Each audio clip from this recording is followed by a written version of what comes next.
Olá, meus queridos, a paz do Senhor. Êxodo capítulo 10 e o versículo de número 3. Deus faz uma pergunta para Faraó: até quando recusarás a humilhar-te diante de mim? O próprio Deus disse a Moisés: vá e diga a Faraó que o meu povo vai sair do Egito. Se não sair pelo primeiro milagre, vai sair pelo último, mas que vai sair, vai.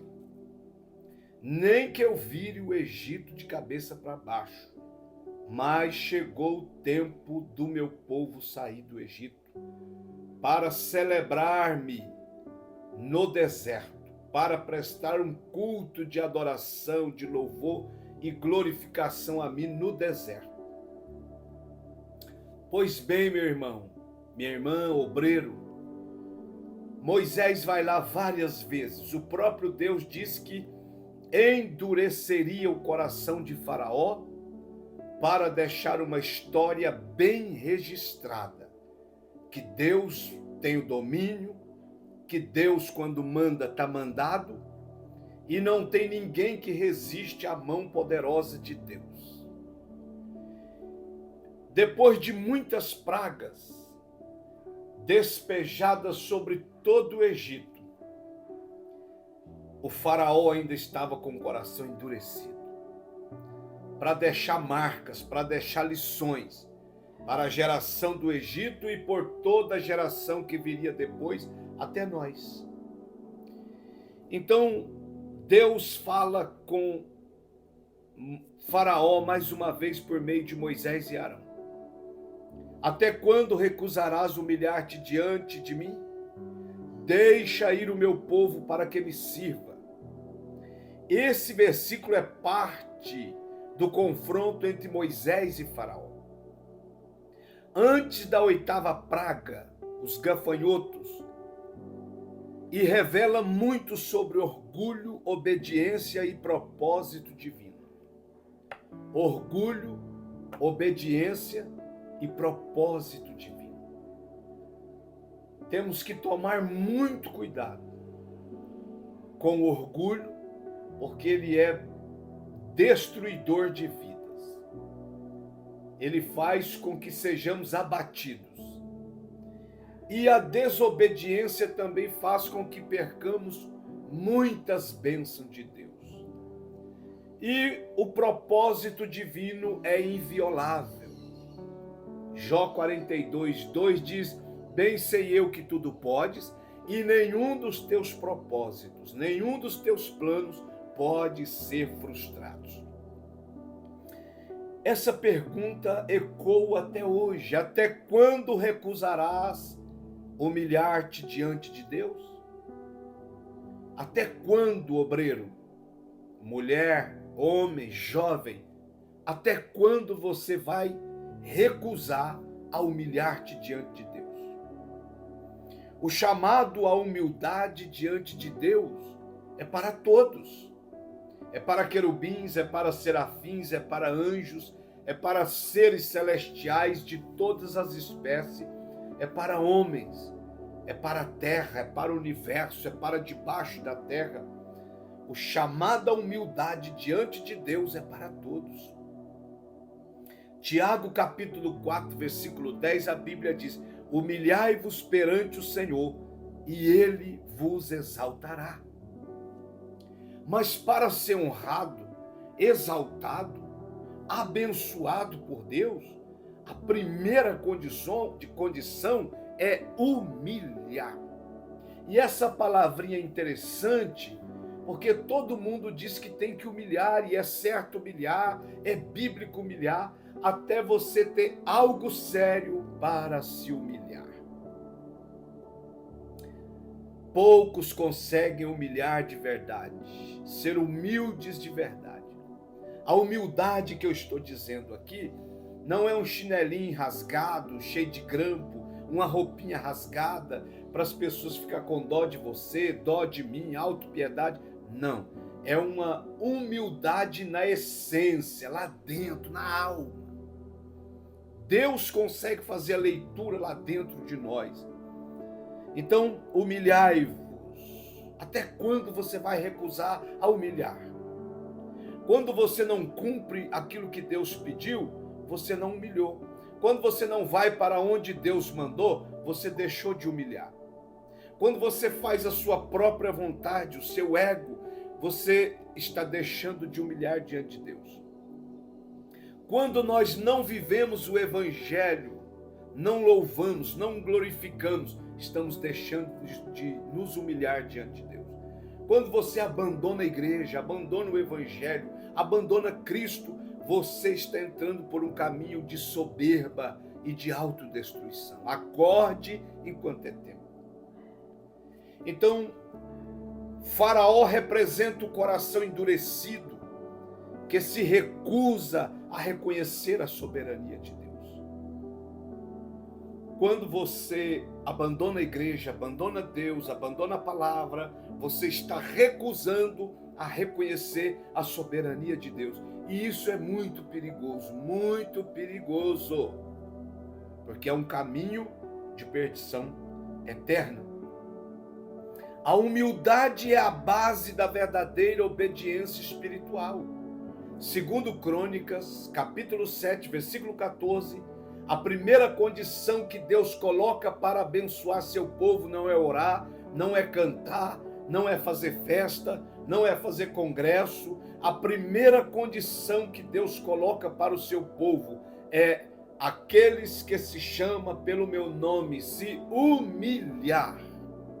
Humilhar. Primeiro se humilha, depois ora, depois clama, depois confessa, depois se arrepende. E aí o Senhor virá e sarará o seu coração, sua mente, sua alma, sua terra. Então, meu irmão, precisamos nos humilhar diante de Deus. Se te obrigar a caminhar uma milha, vai duas. Se te pedir a capa, dá também a túnica. Se te bater numa face, vira outra. É bíblico. Mas viver isso só para quem está cheio do Espírito Santo.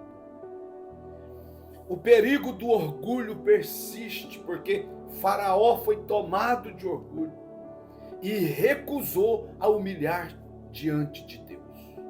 Porque Moisés foi bem claro: eu estou aqui representando o Deus que fez o céu e a terra.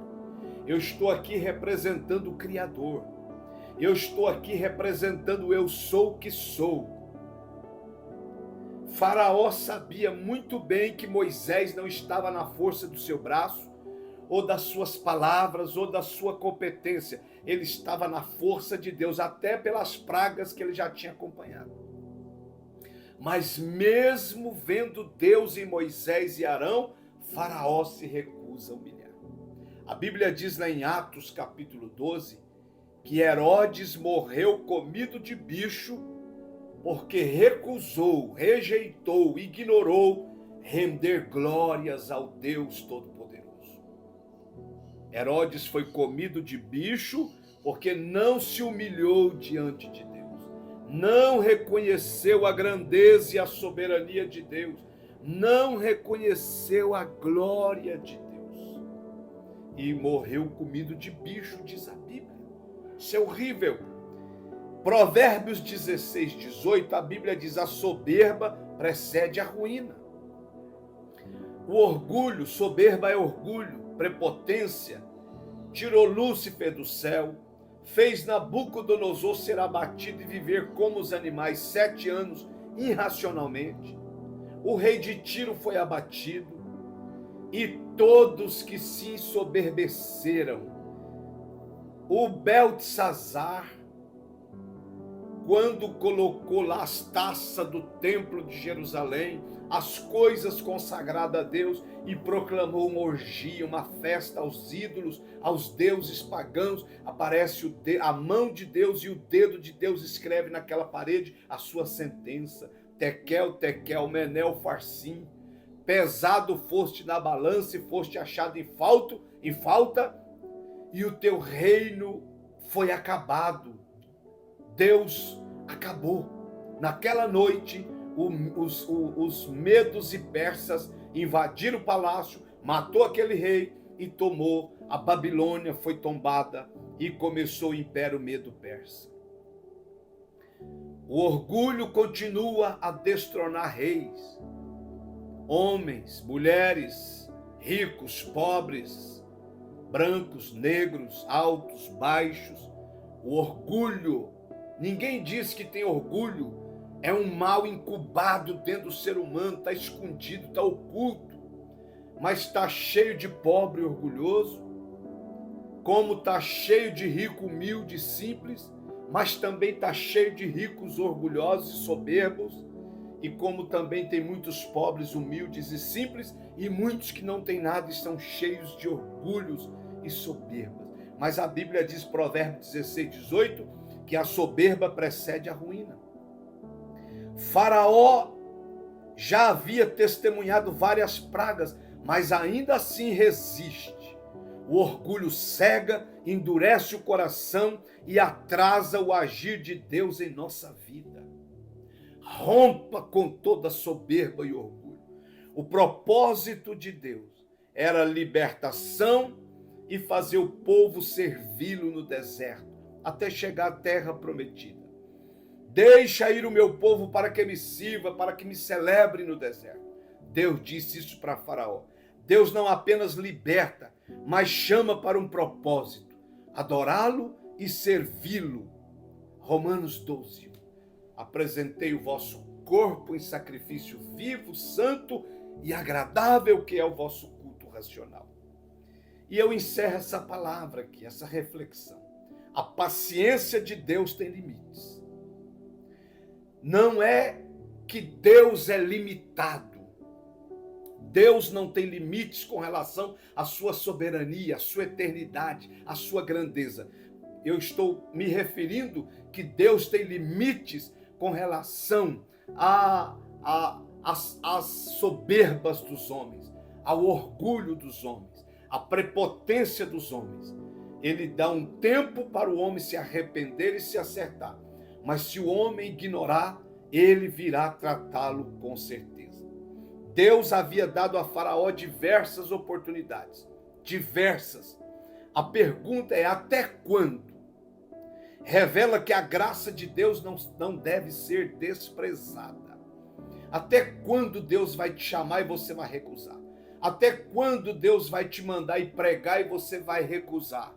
Até quando Deus vai te mandar ir para uma cidade e você vai ficar dando desculpa? Até o seu tempo acabar? Ou até Deus vir com o juízo e tratar você?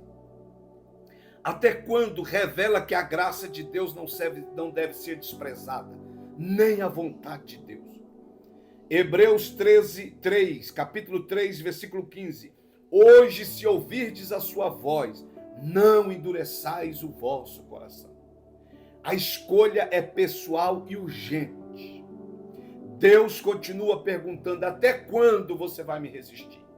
Até quando você vai ficar dando desculpa para o plano e o projeto que eu tenho na sua vida? Até quando você vai ficar fugindo do meu plano, da minha vontade para a sua vida? Hoje é o tempo de nos humilharmos, nos rendermos e permitirmos que Deus nos use para o seu propósito. Rompa com tudo que te impede, rompa com todo orgulho, soberba e prepotência, e se dobra aí agora diante de Deus e diga como Samuel: eis-me aqui, Senhor, envia-me a mim, conta comigo, usa-me, enche-me do teu espírito e da capacidade das armaduras espirituais e celestiais, e eu irei fazer sua obra. Até quando você recusará o plano e o projeto de Deus? Até a sua vida acabar na terra? Ou até Deus vir tratar com você? Pense nisso. Deus te abençoe e cria juízo antes que venha o juízo. Deus te abençoe.